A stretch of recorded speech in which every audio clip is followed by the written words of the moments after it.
आइए सुनते हैं नवाए उर्दू भाग 1 का चौथा सबक। स्वालिहा आबिद हुसैन। सफ़ा नंबर 39।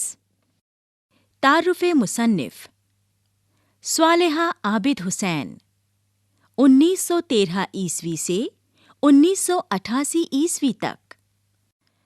स्वालिहा आबिद हुसैन का असली नाम मुश्ताक फ़ातिमा था। वो ख्वाजा गुलामुस सकलैन की साहबजादी और डॉक्टर सैयद आबिद हुसैन की बीवी थीं। वो ख्वाजा अल्ताफ़ हुसैन हाली के ख़ानदान में पानीपत में पैदा हुईं। लिखने पढ़ने का शौक़ उन्हें बचपन ही से था। मशहूर मुसन्निफ़, फ़लसफ़ी और माहिर तालीम डॉक्टर आबिद हुसैन से शादी के बाद उनके तसनीफ़ व तालीफ़ के शौक़ में मज़ीद इज़ाफ़ा हुआ। लेकिन उनकी बुनियादी हैसियत नॉवेल नवीस और अफ़साना निगार की है। स्वालिहा आबिद हुसैन अपने कलम के ज़रिए तहरीक आज़ादी में शरीक रहीं। उन्होंने अपने नॉवेलों, अफ़सानों और ड्रामों के ज़रिए इंसानी और तहज़ीबी क़दरों को आम किया और औरतों के मसाइल और समाजी ख़राबियों की इस्लाह की तरफ तवज्जो दिलाई। हुकूमत हिंद ने उनको पद्मश्री का एज़ाज़ अता किया। कई सूबाई अकादमियों ने भी उन्हें इनाम दिए।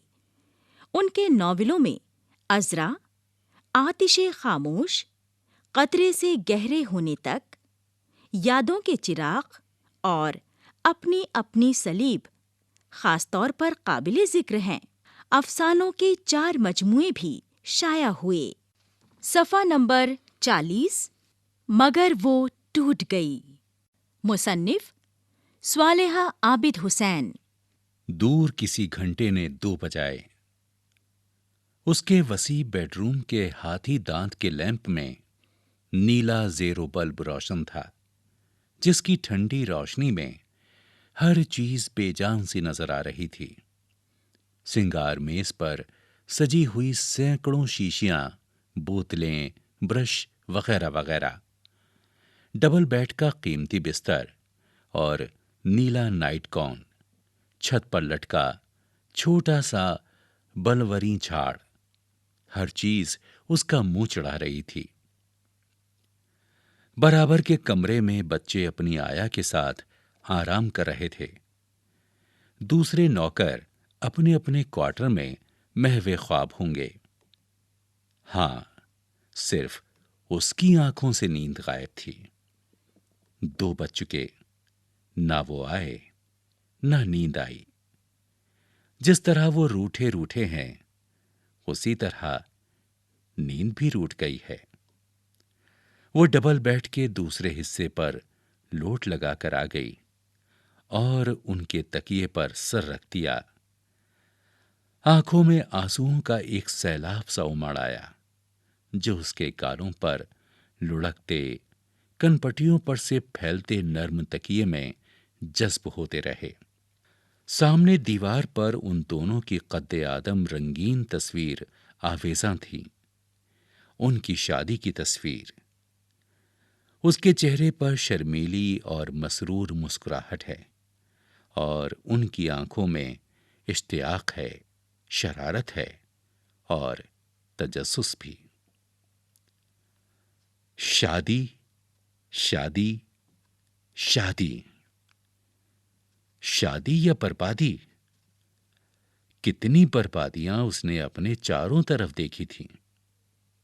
मां की जिंदगी, भाभी का अंजाम, उसकी प्यारी सहेली मनोरमा की खुदकुशी, उसकी टीचर की तन्हा उदास जिंदगी। 2-4 नहीं, 20 नाकाम शादियों को उसने देखा था। ये शादी बर्बादी क्यों बन जाती है? औरतें तो मर्दों ही को इल्जाम देती हैं, मगर क्या उनका कसूर कुछ नहीं होता? क्या ये हकीकत नहीं कि शादीशुदा जिंदगी को कामयाब और मसरूर बनाना औरत का काम है? निभाने की जिम्मेदारी मर्द से ज्यादा औरत पर आती है, अगर वो चाहे तो। अगर वो चाहे तो क्या निभा नहीं हो सकता? उसने अगर कभी शादी की तो नहीं नहीं नहीं। वो लरज उठती, जाने क्या अंजाम हो। वो अभी शादी नहीं करेगी, एमए करने के बाद फिर सोचेगी। लेकिन इधर उधर की जिंदगियां देखकर वो बहुत ज्यादा हसास बल्कि शक्की हो गई थी। क्या हर्ज है अगर वो शादी ना करे और तालीम पाए, डिग्रियां ले, अच्छी सी नौकरी करे, अपना घर बनाए। सफ़ा नंबर 41। मगर ये नाकाम जिंदगियां, ये जुदाइयां, ये तलाक़ें, इसमें मर्द से ज्यादा औरत का कसूर है शायद। वो चाहे तो वो सहारना सीखे। घर बनाना या बिगाड़ना औरत के हाथ में है। भाभी का मिजाज खुदा की पनाह, बाजी की खुददारी और आन बान। शौहर से मुकाबले मनोरमा हद से ज्यादा हसास न होती और इतनी बेजुबान तो शायद खुदकुशी की नौबत ही ना आती। अम्मा इस रिश्ते के खिलाफ थीं। खानदान और बाजी को उमर पर एतराज था और भाई साहब खुल्लम खुल्ला कहते थे कि मिजाज का बहुत तेज है। अलबत्ता अब्बा मियां कहते, अरे भाई ज़हीन है, आला तालीम याफ्ता है, इतनी पोजीशन है, दर्जा ओहदा क्या ना था उनके पास। और फिर ये मिस्कान, खामखा लोग मुखालिफत करते हैं। 15-17 बरस का फर्क है तो क्या हुआ। अरे भाई मर्द की उम्र में फर्क होना ही चाहिए। लड़की जल्दी मैच्योर हो जाती है। मिजाज सभी मर्दों का तेज होता है। औरत अगर मिजाज शिनाज हो तो। अम्मा, बाजी, भाभी, मनोरमा, शांति, इन सब की जिंदगियां उसकी नजर में हैं।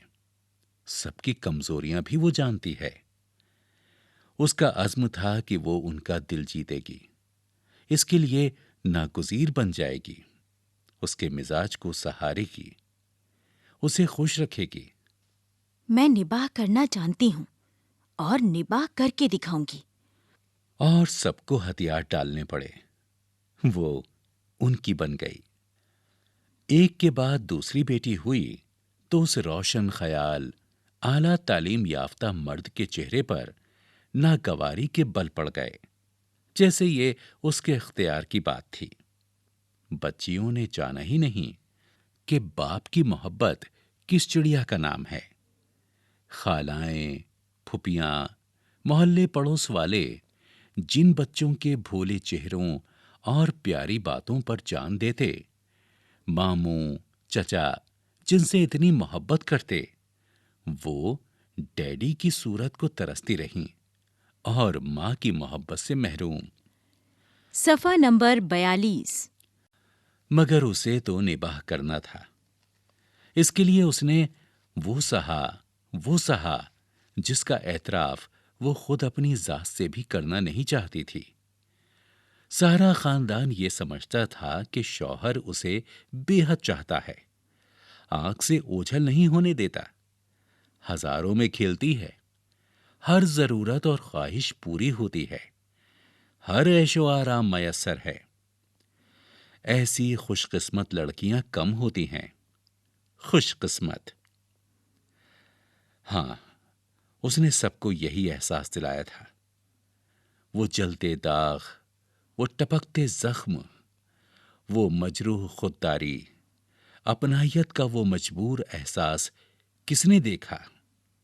कौन देख सकता था जिसको वो 15 साल से सहार रही थी? उसकी आंखों से जलते आंसुओं की बारिश हो रही थी। उसने इस साली खानदान, तालीम याफ्ता, खुद मुख्तार लड़की ने क्या क्या नहीं सहा। रात रात भर टांगे दबाई, दिन भर खाने पकाए और अपने हाथ से खिलाए। जब शोशो पैदा हुआ तो कुछ अरसे मजाजी खुदा ने बेटे की मां बन जाने के बाद उसका ख्याल किया। वो कद्र और इज्जत जो कुछ अरसे बाद फिर खाक में मिल गई। 4 बजे की आवाज पर वो चौंक पड़ी। खिड़की में से चांद की किरणें शीशे पर धुंधला सी गई थीं। वो अब तक नहीं आया। और अब ये कौन सी नई बात है? कब से ये आग सीने में भड़क रही है और वो इन शोलों को बुझाने और दबाने की जद्दोजहद में लगी हुई है।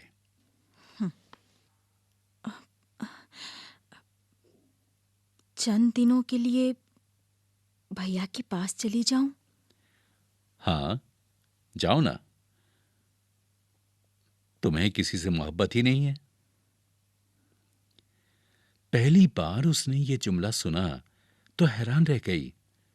मुंह से निकला, क्या सचमुच चली जाऊं?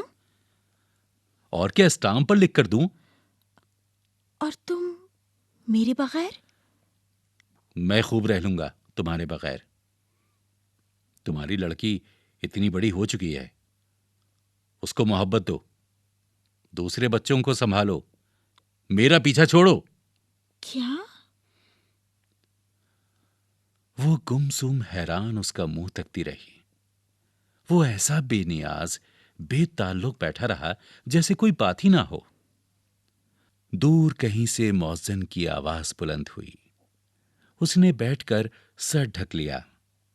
खिड़की में से फटती पौ की हल्की दूधिया रोशनी पर उसकी नजरें जम गईं।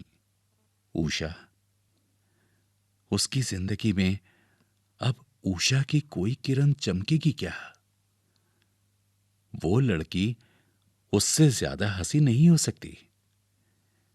कल उसने उनसे साफ साफ बात करने का तहिया कर लिया था, लेकिन एक जुमला सुनकर ही उन्होंने उसकी बात काट दी थी। तुमने जो सुना सब ठीक है, क्या? मगर तुम कौन होती हो एतराज करने वाली? वो तो मेरी जान के साथ है। तुम चाहो तो छोड़ सकती हो। नहीं, नहीं, नहीं, नहीं, आप मुझे नहीं छोड़ेंगे, नहीं छोड़ेंगे आप मुझे, नहीं।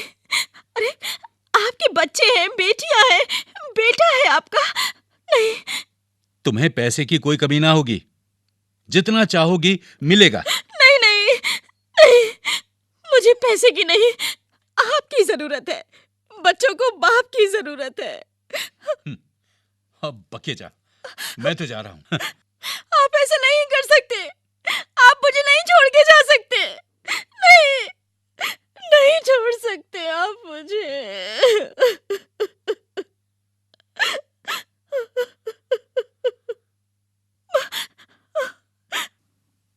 अब सूरज निकल आया था।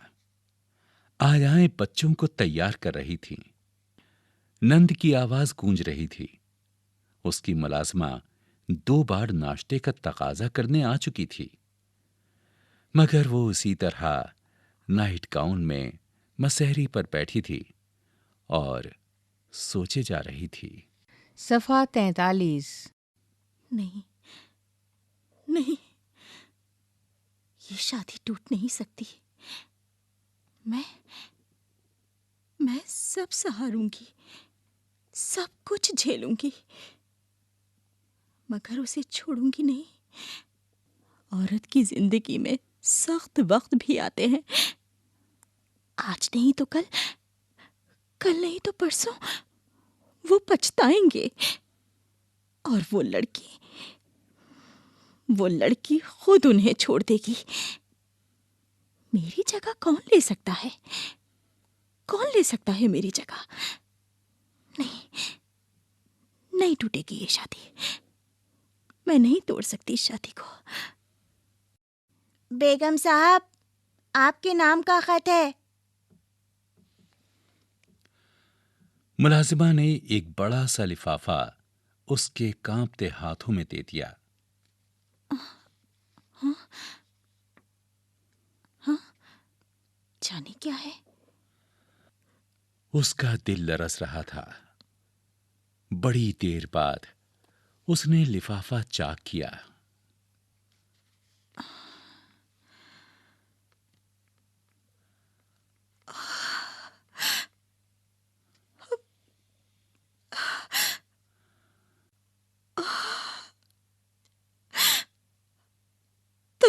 टूट गई।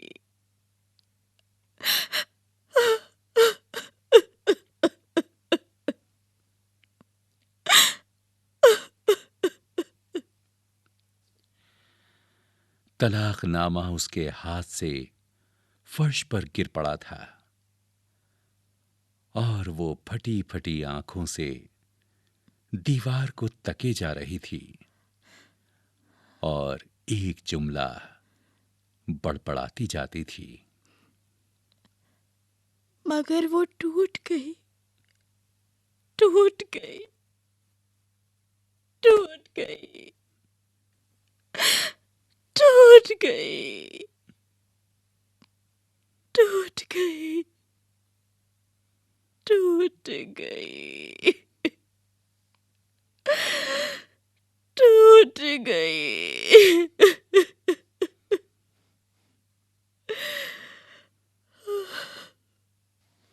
सफ़ा नंबर 44। मश्क। लफ्ज़ो मानी। मुंजमद, जमा हुआ, ठहरा हुआ। नाला, बेजार, हरासा, डरा हुआ। ओझल, नजरों से छुपा हुआ। हिस्टेरिक अंदाज, चीखना, चिल्लाना, रोना। हिस्टीरिया एक बीमारी होती है जिसमें इंसान का ज़हनी तवाज़ुन बिगड़ जाता है और वो मुख्तलिफ तरह की हरकतें करने लगता है। खुददारी। अपनी इज्जत का पास। सफ़ा नंबर 45। गौर करने की बात।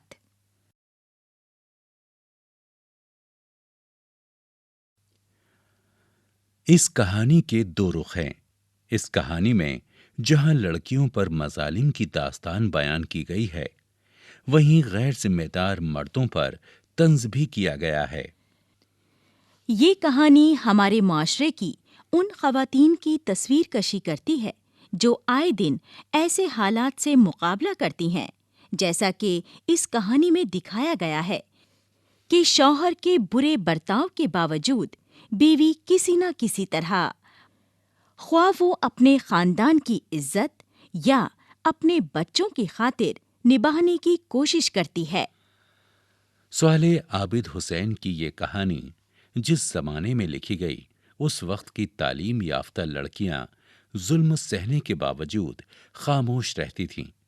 लेकिन आज की औरत बेदार हो चुकी है। वो शौहर के इस घिनौने अमल के बाद खामोश नहीं बैठती। उसको सदमा तो जरूर पहुंचता है, लेकिन उसके बाद उसके अंदर एक नया अज़्म पैदा होता है। सवालों के जवाब लिखिए।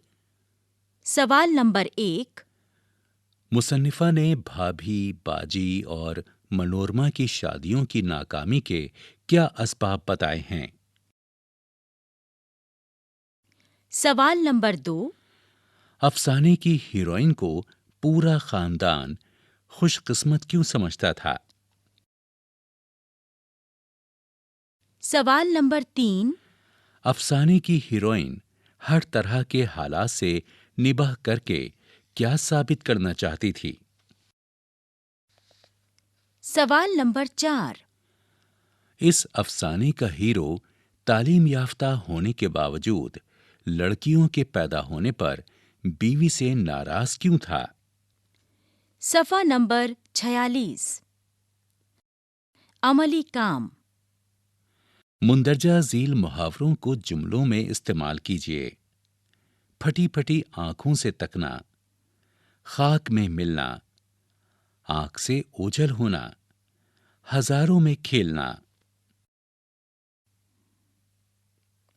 अफसाने में एक जगह मिजाज शनास लफ्ज इस्तेमाल हुआ है, जिसमें शनास लाहिका है। आप इस लाहिके का इस्तेमाल करके 3 अल्फाज लिखिए। इस अफसाने में इस्तेमाल होने वाले 5 अंग्रेजी अल्फाज लिखिए। इसी के साथ नवाए उर्दू भाग 1 का चौथा सबक यहाँ ख़त्म हुआ। इसके बाद सबक 5 आता है। प्रस्तुत